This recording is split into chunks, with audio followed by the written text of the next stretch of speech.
Isang taon pa lang po ba yung super kalan nyo?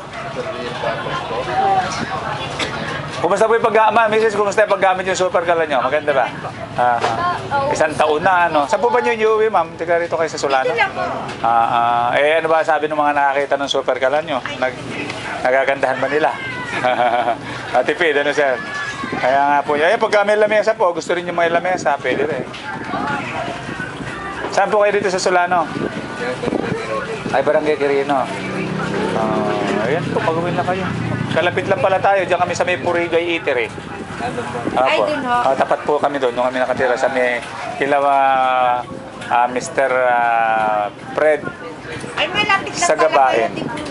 Pwede pa lang kumano doon. Ay, wala. Nandito na po lahat. Dadaling kasi namin sa Tugigaraw.